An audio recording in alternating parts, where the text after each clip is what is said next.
In today's video, we're going to cover how to make modern boom bap. I'm going to show you multiple sampling techniques, tips on sound selection, drum processing, useful effects, and a lot more. So let's get into it.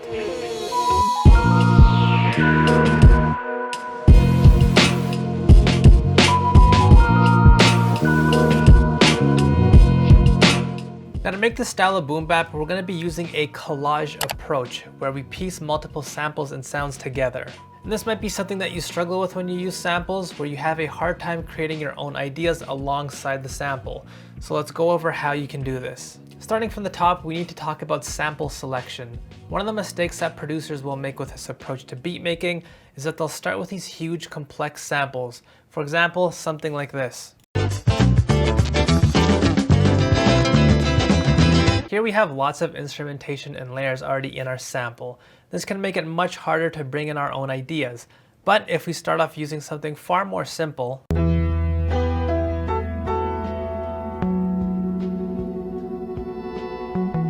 this can make for a better starting point, and you'll see why soon. Before I start cutting this sample up though, it'd be great if you could like and subscribe and leave a comment. It really does help, and I usually reply to comments within the first few hours of a video release. For example, here's an actual real comment that someone left, one of my fans right here, which is always nice, and here was my reply.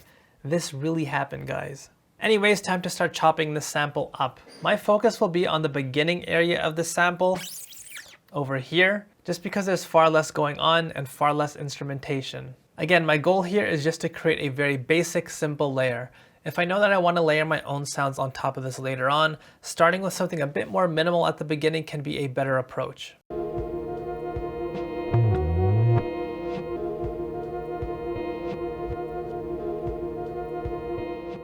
So here I'm using a boomerang technique with my sample, where I find just one note in the sample and play it forwards and backwards to create this seamless sounding loop. And I'm focusing on that organ that you can hear and creating this swelling feeling where it goes in and out using this technique. And I think it'd be a good idea to use this third chop right here.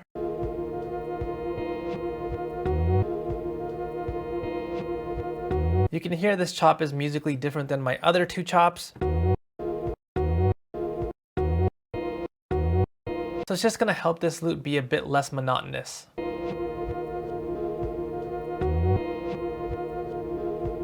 So piecing these chops together, we've created this nice simple 1-bar loop. And this style of boom bap is typically meant to be more repetitive and not focused on creating these ultra long, complex melodies. So this idea that I've built fits so far. Now there's one thing I want to point out here in the actual sample.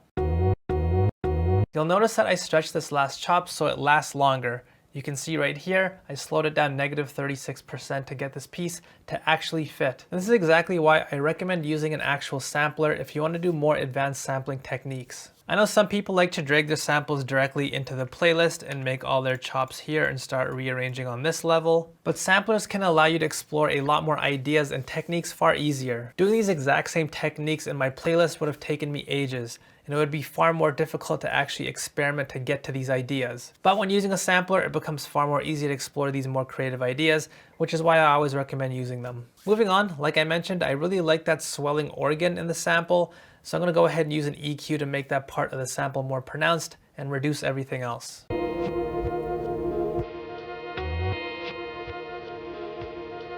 I'm also going to use a bit of saturation here, and this is partly just to make this layer louder, but also color it a tiny bit. One technique that I like to do sometimes is if I want to make a sound louder in my beat, I will use this preset in FabFilter Saturn instead of simply just turning up the volume in the mixer. And if I do this enough times to enough layers, the overall beat will sound slightly warmer when all the sounds are all together. It's just a small little helpful technique if I want to create a warmer overall sound in my beat. I'm also going to add some chorus onto my sample as well. I like the idea of this layer sitting in a more wide stereo space.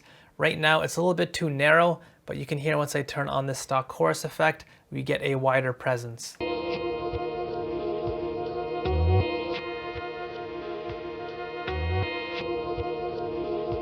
Now when listening to this loop, one thing that jumps out is that we have that bass tone in this one single chop right here.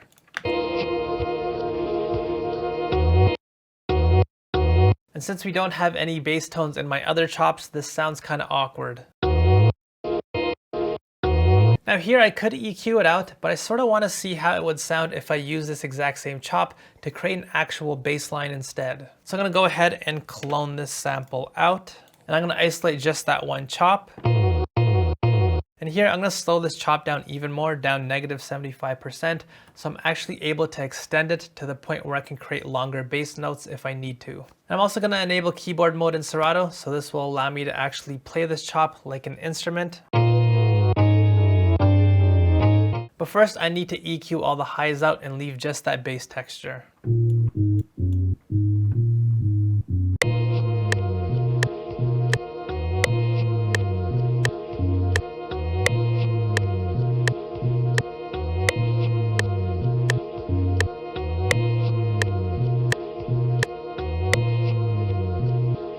Now this is sounding alright to me, but you can sort of hear there isn't much presence in the lower end, in the subby region.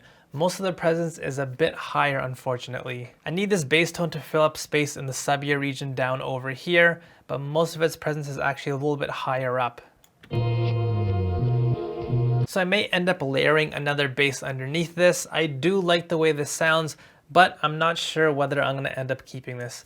For now, let's just move on and come back to this later. First, I want to focus on building more on top of this sample. This style of boom bap often fuses older, jazzier instrumentation with synthetic sounds. So let's start by finding more jazz-oriented sounds first. I'm going to start with this Fender Rhodes here. And you guys know me, I'm a bit of an idiot when it comes to music theory.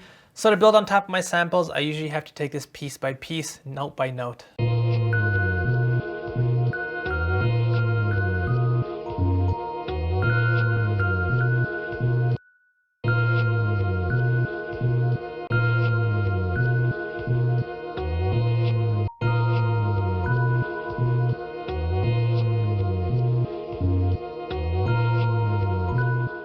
So here's what I eventually came up with.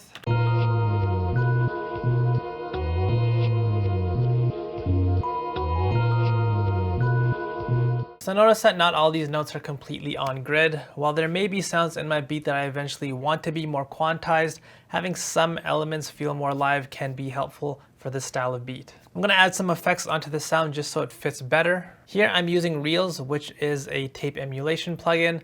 I use this primarily to push the sound into a more narrow stereo and frequency space, and also to degrade the sound quality. This will just help it fit that more grimy, gritty aesthetic. I also threw some delay on this sound so it sits in a different depth than my sample. And so far we have 3 juicy layers in this beat. Let's go ahead and add another because I feel like there are still some pockets of this beat that are a bit more open, and I also want to start adding some of the smaller details in now. Like I mentioned, these beats commonly fuse more live, jazzier instrumentation with synthetic ones, so let's go ahead and bring in some synthetic sounds. My go-to for this is my MS-20 plugin that I bought. So this is pretty simple to use. You obviously want to put this one over here, put that one over there, bring this one over here, put this over here, drag this 72 degrees Celsius, and push this one to the right. What, you don't follow what I just did? What are you, stupid? Yeah, you're an idiot. Rather than sit here and explain the genius of what I just did, I'm just gonna go ahead and use a preset. Often I like to use the sound effects area for these small little details in my beat. You can often find some really cool ideas and layers in these categories.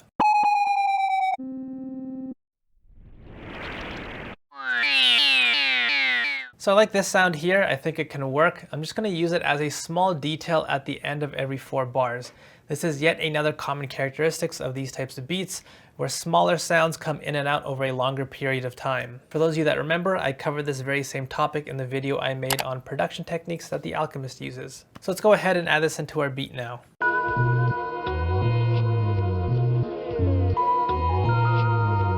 So it's not a big part of the beat, it's just a small little detail. But the annoying part about this preset is that the rhythm of this changes every single time it triggers.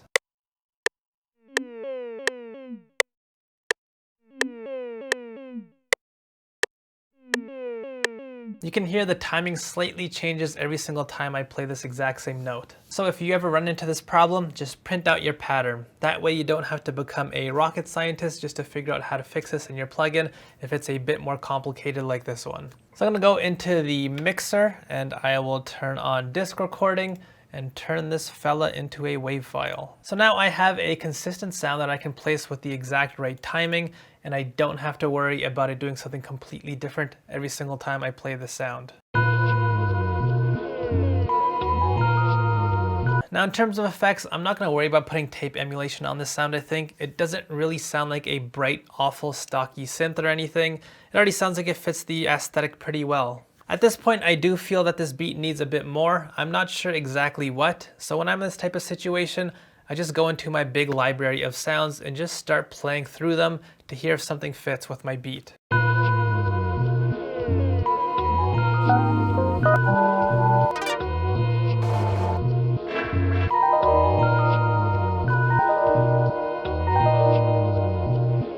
So I think I can get this sound here to fit. And by the way, you guys often ask me where I get these sounds from even. Every now and again, when I get bored of my library of sounds, I just sign up for Splice for like a month and go into the one-shot area. Then I download a bunch of new sounds, like these ones, rather than full loops that most people download. These types of sounds are especially helpful for this style of production, where I'm just trying to layer smaller pieces together. So I think with this sound here, I think I can get this to fit more easily if we just got rid of those rolling notes at the beginning and just left the very last part of this sample. To go back to my previous point, here I'm just simplifying the sample in order to get it to fit. Using more simple layers and sounds can help you with this approach and get it to actually work easier. So let's try to add this into our beat. As you can hear, it's not in key with what I'm building, so as my loop is playing, I'm just going to try different notes to see which one fits.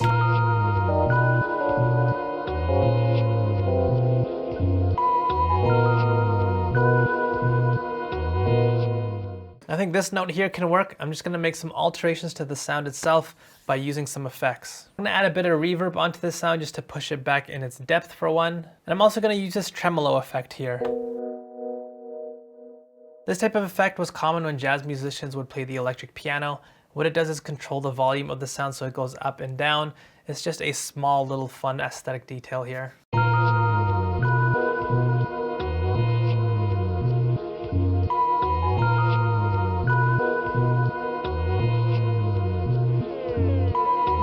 So at this point, I feel like I have a good amount of layers right now for my core loop. I have a lot going on, and I want to make sure I still have enough room to add my drums though. So let's go ahead and move on to that. I'm going to use a drum break for this, so I'm going to go into my library of different drum breaks. For this style of beat, my go-to are Beat Batter drums. They do great work with their drum kits. I'll leave a link to their site in case you're interested. They're not sponsoring this video and I'm not getting a cut or anything. I just think they are awesome and do great work, so I want to shout them out. Now when it comes to drum selection, typically I start by listening to the drum textures themselves. If you remember in the video that I put out on Boom Bap before this, I mentioned that the drums in these types of beats are very particular. They have less of a focus on the hi-hats and more of a focus on the snares and the kicks. So a drum pattern like this one here, this might not be the best fit since the snare here is pretty subdued and the hi-hats are much more prominent, whereas a drum loop like this one might be better. You can hear how much more large and present the snare is and how less present the hi-hats are. So let's go ahead and bring this into Fruity Slicer. Typically, I just use Fruity Slicer for my drum breaks because my needs are very simple. This sampler can get frustrating to move your chops around and be precise, but with a drum break, my needs aren't as precise here, especially since it has a feature where I can just turn this dial up and down, and it auto chops on the transients, which is nice and easy when it comes to using drum breaks. Now I'm going to go ahead and take the different pieces of this drum break and create a pattern that fits with what I've built so far.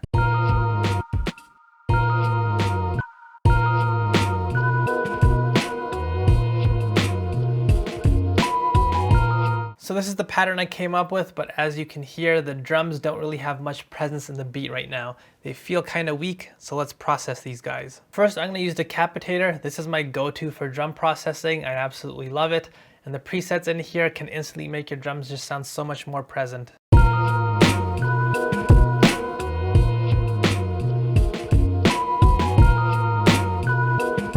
So yeah, this preset really made my drums a lot thicker. I'm gonna go for a more subtle preset though. I'm also gonna EQ these drums as well.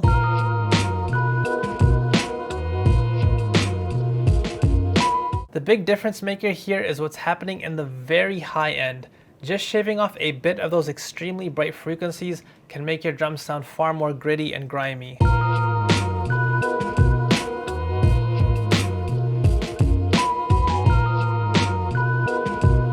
You can see I also cut some of the lows here just because I'm planning on layering my own kick after this. Not extremely important to do, but can be helpful at times. One last tool that I used here is a Transient Processor. This is a tool that can really take your drums and push them so they fill up a lot more space. You can hear the difference if I push this to an extreme setting.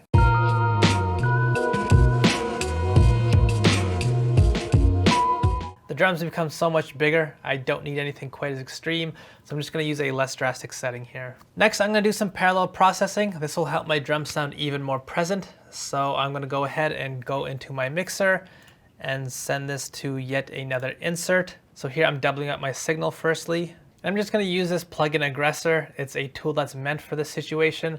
Again, it just makes your drums sound a little bit thicker. And it can also recolor them slightly as well, as you can hear.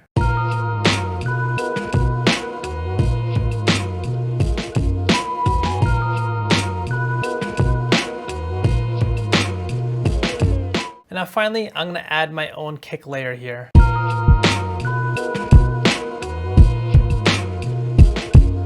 All I did here was I copy and pasted all the kick notes from my drum break. So I went into my drum break here, and then I listened one by one to see which one of these were kicks. And when I found a kick, I held down Control and Shift, and I clicked on the note to highlight these all one by one.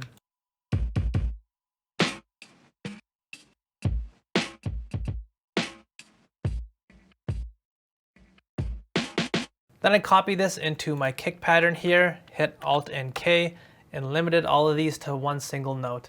Easy. I also decided to add in a few additional ghost kicks using this layer. I just want to point out though, you may need to be careful when you do this technique overall. And the reason why is because if you look in Fruity Slicer, you can see that most chops are made right at the beginning of each drum sound. And that's exactly what you want. But you may find Fruity Slicer leaves a gap before certain chops. So here with this chop, which is a kick, you can see we have this gap right before the actual note plays. So here I might need to bump my kick slightly to match the timing, otherwise I might find myself running into phasing issues on seemingly random notes. And phasing is something that I covered in an older video where I talked about how small drum details like these may be ruining your beats. So yeah, be careful. Right now, I will say this beat overall does feel a bit lopsided since my kick is the only sound in the low end. This sampled bass line that I created isn't doing a good enough job of filling up the low end like I mentioned.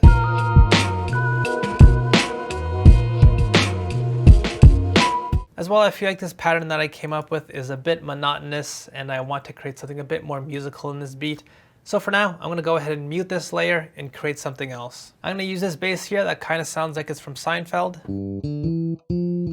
It has a lot of color to it, but since I only need this to fill up the low end, I'm probably going to EQ a lot of this out. And like I said, I want this pattern to be a bit more musical, so let's create something a little bit more complex here.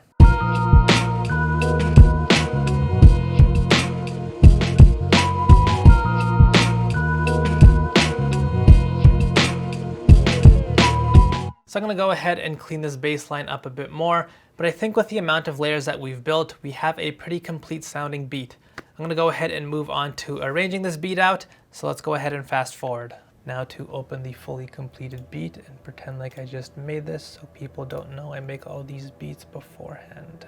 Alright, so here is the entire beat that I made in only like 2 minutes just because I'm just so talented. Anyways, I want to point out a few things that I did in the final version of this beat before I play the whole thing for you. I ended up adding this tiny extra layer right here.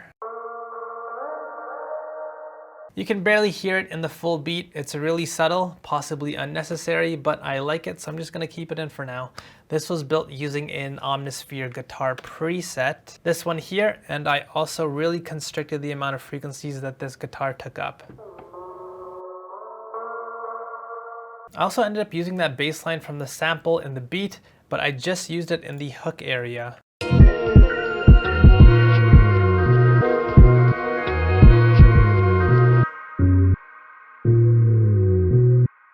You can hear I also brought in this additional layer for the hook as well.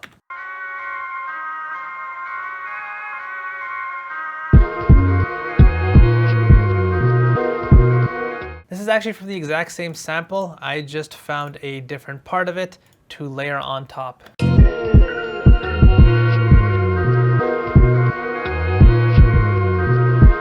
So when you're trying to layer more sounds on top of your sample, a great resource is using the exact same sample and just finding a different piece from it. Also, you may have noticed that the beat feels slightly more loud. I'm not going to share what I put on the mastering chain because it's a secret and I don't want to share it. Oh no, my finger slipped. Whoa! Don't look, guys, don't look. Whoa! Now all I did here was just put a limiter at the end of the chain and I used an ozone preset. Pretty simple, nothing too complex here.